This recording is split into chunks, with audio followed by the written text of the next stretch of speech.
I'm Jodi Tate, and this is Cooking with Mom Day. This is Cole, and we're going to get started. We are making Paula Deen's Red Velvet Cupcakes. So make sure that you go ahead and wash your hands, and we've already done that. And you're going to want to go ahead and set all your ingredients out probably about an hour before and get them to room temperature just so everything bakes evenly. And so thanks to some movie magic, we have everything all set up and ready to go. So we're going to go ahead and get started. With everything here today, it all goes in wet first, and then our dry ingredients go in. So we're going to go ahead and pour in our buttermilk first. We got 1.5 cups of buttermilk. So Cole, you want to go ahead and pull that in for us? Yes. So we'll go ahead and pour that in. Ew. Buttermilk is kind of a southern staple, so butter kind of gives it that nice kind of tang to it. And Paul is kind of famous for that. Now we've got our extracts. We got vanilla and we've got almond.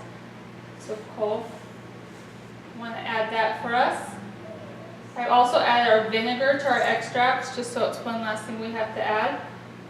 We added a teaspoon of each of those.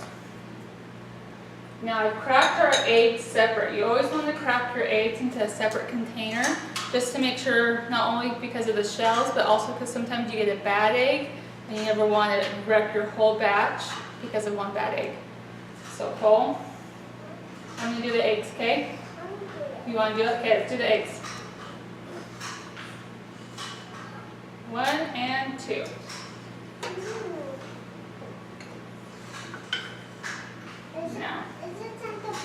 Now we're going to put in the oil.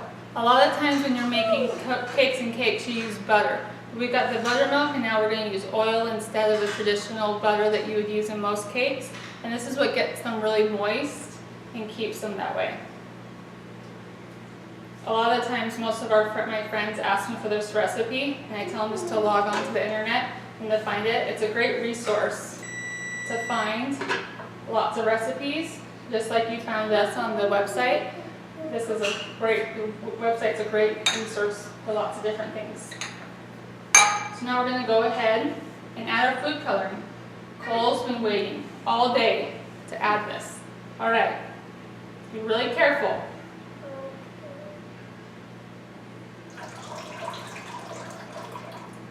Ew, it is red color. It is red. Cool. It is cool. Now I've done this other colors besides red before. For a wedding one time, I did a blue velvet, for like a something blue for a bridal shower. So you can always spice it up, do something fun, do green for St. Patrick's Day,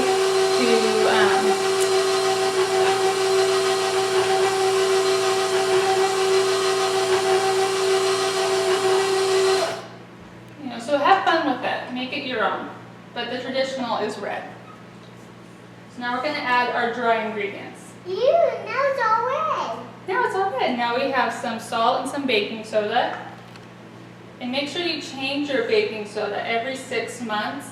If you notice that your cakes aren't rising, it's because your baking soda or your baking powder is old. And that's because you need some to replace that. I learned that from my grandma. Mom, I want to put this up. No, not yet. And now you need to add cocoa. That's what makes Red Velvet different than other cakes, is that little bit of cocoa and vinegar also. So we add a little bit of the cocoa. Ew, cocoa. Cocoa. Okay, now we're going to add our sugar. Ew, and cocoa.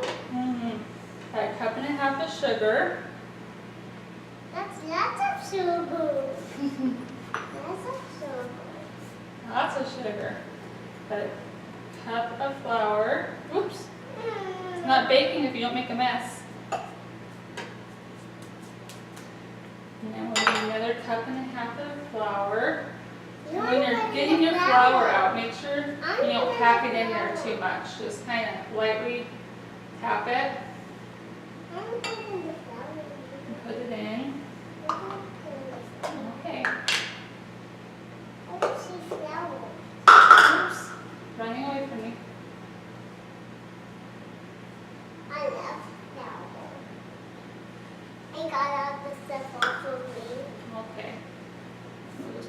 that in.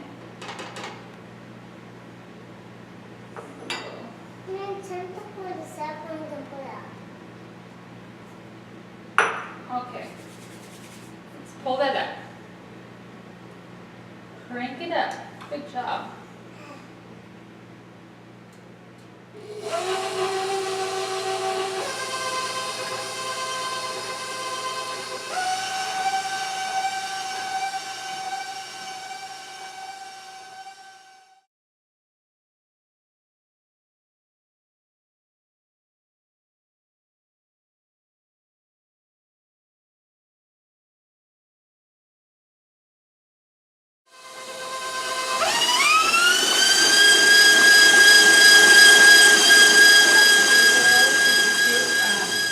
I've learned that this works the best.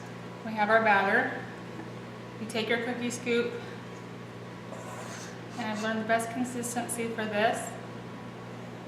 Try not to drip. If you drip, oh well, just more for you to lick up later. You take, works about 2 scoops for each tin. That's about the perfect fill line, at least for mine anyway.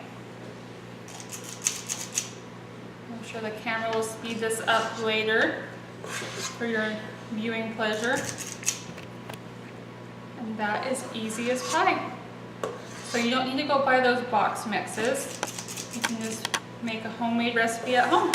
And so hopefully for your next function you can go ahead and try this recipe out. And if there's anything that you have found on Pinterest or any other websites that you'd like for us to try, just go ahead and comment underneath. For 25 at convection, 350 if you have a normal. And we're now going to do the frosting. 2 sticks of butter at room temperature, make it easier.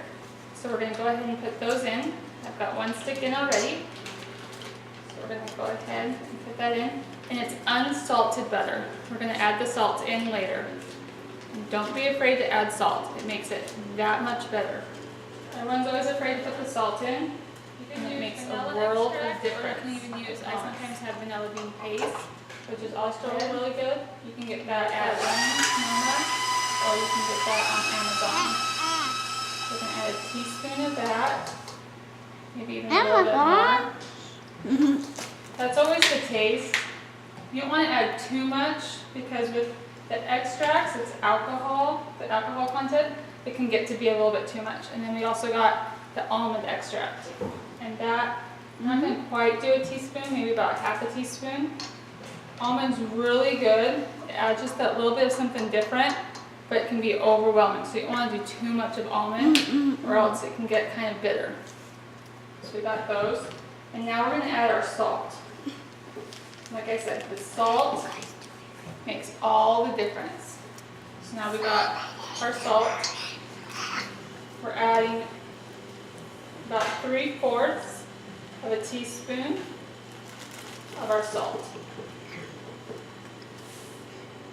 Add that in.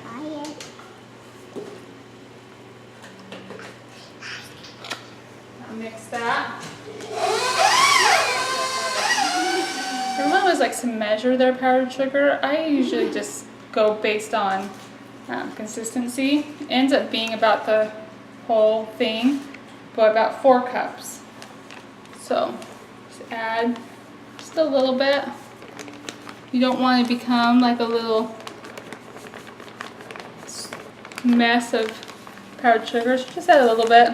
You can even wet a paper towel and cover the bowl. Luckily, we have a little protector that we can slide over our bowl. Maybe.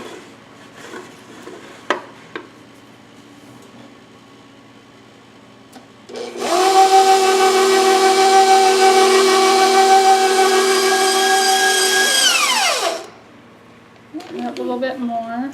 Hey, Mom, can we wash your bowl up? And I'll let them off here.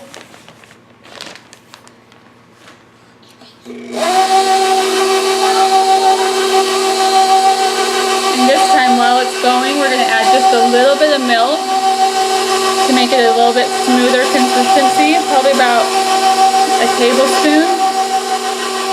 I like mine to be a little bit smoother. It's a little bit easier to pipe on that way.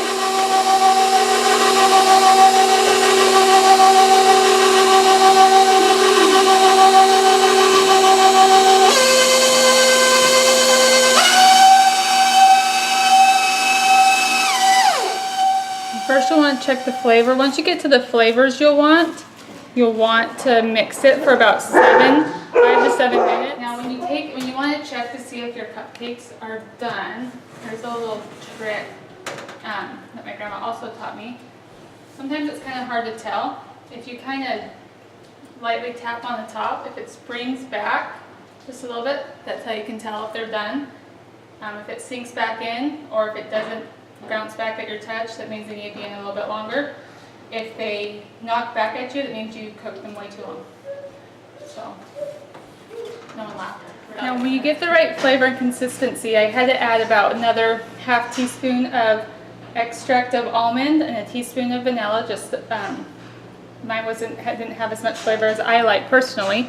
Then you want to go ahead and mix it for an additional 5 to 6 minutes afterwards.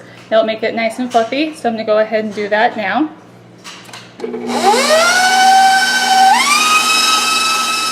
Now we've had it mixing for about 5 to 7 minutes. So we've got it nice and fluffy. We've got our cupcakes ready to frost. So next time you've got an event to get ready for, you've got a recipe, easy to make. We've made it in a total of approximately about 30 minutes. So about the time it would take for you to open a box and make a recipe from Duncan Hines, you can make your own recipe from Paula Deen or from your own home. So enjoy!